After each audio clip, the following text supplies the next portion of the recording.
ओम शांति। आज 23 जनवरी है। तपस्या सुंदर रूप से चल रही है। बाबा भी हमारी बहुत पालना कर रहे हैं, बहुत सुख दे रहे हैं। स्मृति दिवस के दिन पर भी बाबा ने हमें याद दिलाया कि तुम्हारी चमक से संसार चमक रहा है। रोशनी फैल रही है संसार में।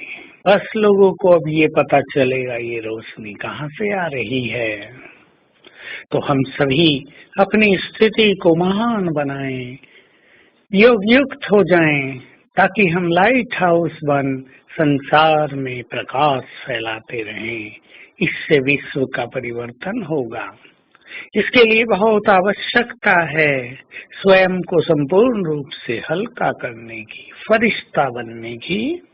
और हल्के रहने के लिए सहज युक्ति बाबा ने बताई है। हमारा हाथ बाबा के हाथ में है, वो हमारा जिम्मेदार है। वो हमारे सभी बोझ हरने आया है। वो तो हमें महान बनाने आया है, स्वराज देने आया है, हमारी खोई हुई शक्तियां पुनः देने आया है। हम अपनी जीवन उसके हवाले कर दें। बहुत बड़ी चीज है, स्वयं को उसके आगे समर्पित कर दें। बाबा, हम तुम्हारे, सब कुछ तुम्हारा, मन तुम्हारा, बुद्धि तुम्हारी। बहुत सुख मिलेगा। जैसे कोई कमजोर व्यक्ति किसी पावरफुल व्यक्ति की शरण में आकर निश्चिंत हो जाता है, हम बाबा की शरण चलें, निश्चिंत हो जाएं। बच्चे भी तुम्हारे, उनकी जिम्मेदारी भी तुम्हारी। ये समर्पण भाव हमें बहुत निश्चिंत करेगा और महान बनाएगा।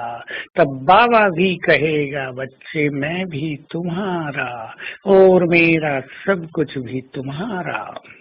अगर मनुष्य ऐसा प्रारंभ से ही अपने को समर्पित कर दे, ये बात केवल कहने तक न रहे कि जरूरत पड़ी तो कह दिया बाबा हम तो तुम्हारे हैं।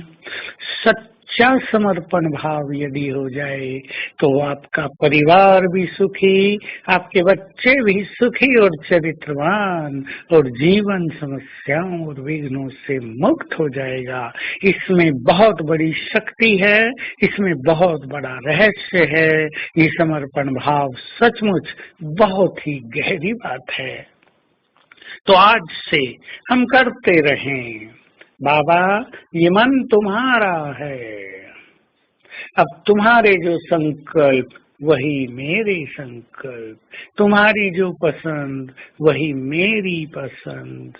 तुम जो चाहते हो हम ऐसे संकल्प करें, वही हम करेंगे।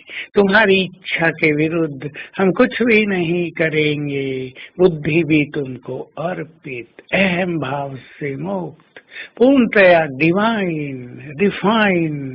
अब हम अपनी बुद्धि को ऐसा बना लेते हैं जिसमें बाबा बैठ सके। क्योंकि अगर हमारी बुद्धि क्लीन नहीं है, अगर हमारी बुद्धि डिवाइन नहीं है, तो उसमें भगवान कैसे बैठेगा। हम चाहते हैं बाबा की याद रहे।